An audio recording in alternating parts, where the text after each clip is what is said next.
Sir माशाल्लाह तमाम सुठा पोइट आहिनि, तमाम सुठा शाइर आहिनि, त कुझु असांखे छा ॿुधंदो जेको तव्हांजी दिलि चए असांखे ॿुधायो। अच्छा, मूंखां गुलज़ार साहिबु हिकिड़ो फरमाइश कयो, हिकु सहर मूं लिखियो हो। जी हाणे इहो मूंखे यासिर काज़ी जा उहे लफ़्ज़ यादि आहिनि त तूं मर्द थी करे तूं छोकिरीअ ते सहरो लिखियो आहे, सो उहो तव्हांखे ॿुधायां थो। बिल्कुलु ॿुधायो। धारियो वर ॾिनई प्यारीड़ी अम्मा, धारियो वर ॾिनई प्यारीड़ी अम्मा, पोइ कोन कयई पोइ वारीड़ी अम्मा। धारियो वर ॾिनई प्यारीड़ी अम्मा, पोइ कोन कयई पोइ वारीड़ी अम्मा। परणाए मुंहुं मोड़े वई, सभु रिश्ता नाता टोड़े वई, तो सार न मुंहिंजी सारीड़ी अम्मा।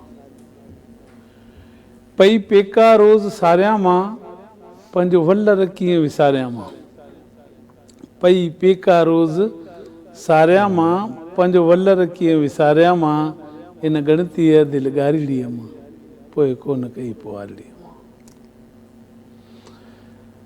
मूंसां ज़ुल्म कयई अजाई अम्मा, मां बि त आहियां तुंहिंजी ॼाई अम्मा।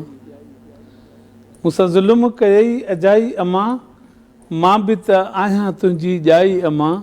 हाणे छो थी हंजूं हारीड़ी अम्मा, पोइ कोन कई पोइ वारीड़ी अम्मा।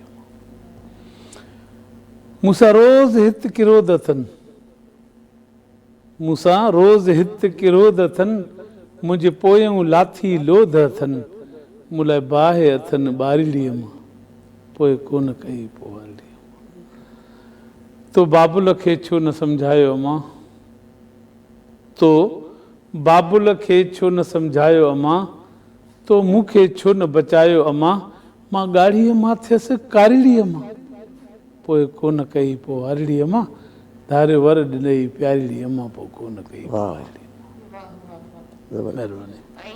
हक़ीक़त ते ॿुधल शाइरी आहे, हक़ीक़त बि इहा ई आहे त चवंदा आहिनि त हिकु छोकिरी जी शादी जेतिरो जल्दी थी सघे ओतिरो जल्दी करायो, पर शादी त थी वेंदी आहे, पर शादी चवंदा आहिनि मतिलबु उहा सही आहे जेका कामयाबु अॻियां हले।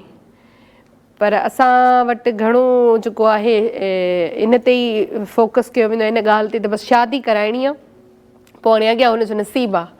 ऐं इहे जुमिला बाक़ाइदे सां ॿुधा आहिनि त अॻियां हुनजो नसीबु आहे, अॻियां हुनजो नसीबु आहे। बेजोड़ शादियूं जेके आहिनि से कॾहिं बि कामयाबु कोन थी थियनि। मैच केमिस्ट्री मैच करे शादी पार्टनर जेको आहे सो तव्हांखे सम्झे ऐं हिक ॿिए में बर्दाश्त हुजे, बर्दाश्त जो मादो हुजे, हिक ॿिए जी रिस्पेक्ट। सभ खां पहिरियों जेको मोहबत हुजे, दोस्ती हुजे, उहा शुरू ई स्टार्ट ई इज़त सां, एहतराम जो रिश्तो घरवारी सां जेकॾहिं एहतराम, तव्हां उनजी इज़त कयो ऐं मुआशिरे में उनजी इज़त करायो, बिल्कुलु, त पोइ इहा कामयाबु शादी आहे। अदरवाइज़ त पोइ मानी खाइणी। ऐं तव्हांजे शाइरी में हिकिड़ो ॿियो बि जुमिलो हुयो जेको हक़ीक़त ॿधल आहे, त पोइ जेका लोध वारी तव्हां ॻाल्हि कई आहे, मुंहिंजे पोयां लाथी लोध अथनि, हर ॻाल्हि ते मूंसां किरोध अथनि, मूं लाइ बाहि अथनि ॿारीड़ी अम्मा, पोइ कोन कई।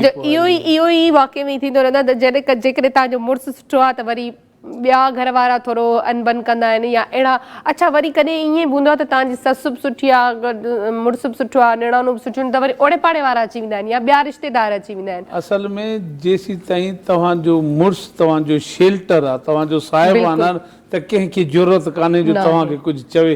पर जेसीं ताईं मुड़ुसु ई तव्हांखे लिफ्ट ई नथो कराए, हुनजे नज़र में तव्हांजी का अहमियत ई कान्हे, त पोइ तव्हां उन ॻुठ जी, उन घर जी, उन पब्लिक जी, उन ख़ानदान जी प्रॉपर्टी आहियो।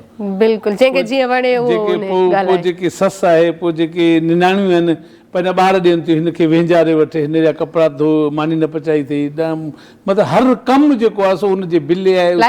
नौकरानी सभु सुठो रवैयो हूंदो आहे न, त हुन सां पोइ रवैयो वरी छिड़बण, हुन सां ॻाल्हाइण में सख़्ती, इहे जेके अंदरि ॻारे छॾींदा आहिनि। छो जो उहो लफ़्ज़ जुमिला इहे ॿुधण लाइ मिलंदा आहिनि की त पंहिंजो मुड़ुसु ई न आहे लिखींदो, बसि ॻाल्हि ई ख़तमु थी वञे हिते।